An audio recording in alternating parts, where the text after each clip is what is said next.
Welcome to the Real Estate Secrets Podcast for healthcare professionals, hosted by Austin Hare and Nathan Palmer, who together have over 2 decades of real estate knowledge and investing. Hi, I'm Austin Hare with Leaders Real Estate Development, and I'm here today with Corey Graft, the founder of Halo Virtual Tours, and today we're going to talk about virtual tours and Matterport. So how's it going, Corey? Hey, Austin. Thanks for having me back again. I appreciate it. Yeah, absolutely. So to start off, what is Matterport?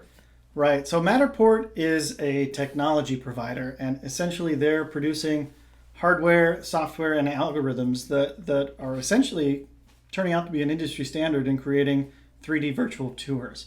And so behind us right here, we have one of their pieces of hardware. This is one of their cameras, and what you can see is it has just a variety of lenses and sensors and things that they use to measure distance and take images. And really, this enables somebody like me to go out and really create a wonderful industry standard depiction of a property. And a lot of people like to call it like a digital twin of a property. I think that's the new buzzword. So we should all start using that. But essentially, that's Matterport. They're a technology company. Okay. And so they're a technology company for virtual tours, obviously. Now, what kind, we talked about this camera. How much does a camera like this run you?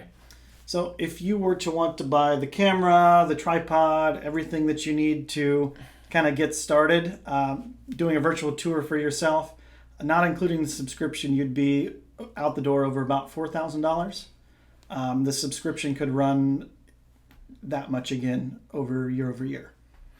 Okay. And so let's talk, why would you want to hire somebody to shoot a virtual tour for you? And then in what situations would you want to do it yourself? Right. So essentially, I sort of gave you the nuts and bolts on what your initial startup cost would be just to get going if you wanted to produce a virtual tour on your own. That said, there's a learning curve with this type of technology, and it's something that not really everybody wants to tackle themselves. But yeah, I mean, aside from that, I'm drawing a blank at this point. Yeah, I'm getting a little off topic. We can keep recording over this. You can just splice it in. Yeah, we can just edit it. Yeah. So I mean, I would just essentially lay out the pros and cons. Like, if somebody wants to do it themselves, it's because they want to make a career out of it, right? Mm-hmm. Like it doesn't really make sense to do it yourself to save money because you're going to spend more money. Right. Okay. All right. So yeah, I can just ask you the question again. All right. Yeah. So Corey, why would someone want to hire someone to do it? Like, in what situations would you want to hire somebody to do your virtual tours for you, and what situations would you want to take this on yourself? Right. Well, Austin, we talked about a lot of the basic startup costs if you wanted to do this type of thing yourself. It really wouldn't make sense for somebody not looking to make a career out of providing these type of tours to go ahead and purchase this equipment and do it themselves. There's some people doing it, but for the vast majority, it just makes sense to hire it done, to let a professional come in who has the experience, who knows how to set up all of the surroundings to give you the best possible experience within the tour, because it's a lot more than just bringing a camera in and pushing shoot and to take pictures. There's a lot of setup, there's a lot of detail involved that the average person just wouldn't be able to grasp. Yeah, that makes sense. It's obviously a sizable investment, and so if you want to make this your career, it makes sense, right? But to do it to try and save money is just not economically viable.